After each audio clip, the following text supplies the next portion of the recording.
Did you know that Stanley Kubrick's Space Odyssey was made without using any CGI?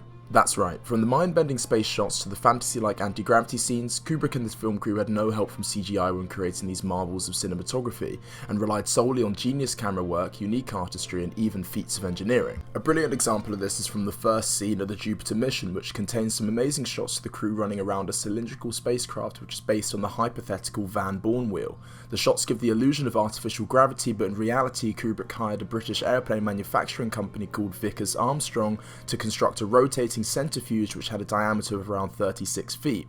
In order to create the illusion of artificial gravity, Kubrick had the actors run around the centrifuge like hamsters on a wheel, with them running in a perfect spot to create the illusion that they're in fact running around the ship rather than standing still on the spot. And I mean, just look at this thing. Nowadays we'd have one of those curved treadmill things at about 50 meters of green screen, and watching these behind the scenes shots really shows the lengths that Kubrick went to, and the creative team as well, in order to create and replicate the vast array of hypotheses which the film explores. In addition to this, all of the space scenes you see are actually made using handmade model sets, and these models in combination with impeccable camera work created the illusion of vast ships hurtling through space. To achieve this, Kubrick utilised large mechanical rigs to automate the cameras to follow specific trajectories, which reinforced the effect that the ship was travelling through space, which is actually one of the earliest uses of VFX motion control. This masterful and time-consuming process is also what seeded the birth of the Star Wars franchise, with virtually all of the space shots utilising this technique. Another area where the team had to get creative is in the production of the zero-G scenes, with all of the scenes utilising a complicated set of pulleys.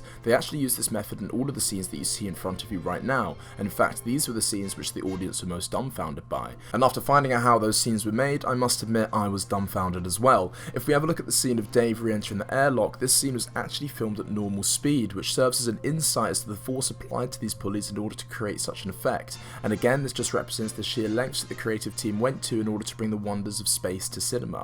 Now, I've only scraped the surface when it comes to the lengths that the team went to create such cinematic spectacles, but I'll likely be making more videos in the future which will focus more on individual scenes, as there's a lot more to unpack than I've highlighted in this video. Well, I hope you guys did enjoy, I hope you guys have a great rest of your day, evening, whatever, and BanMan out.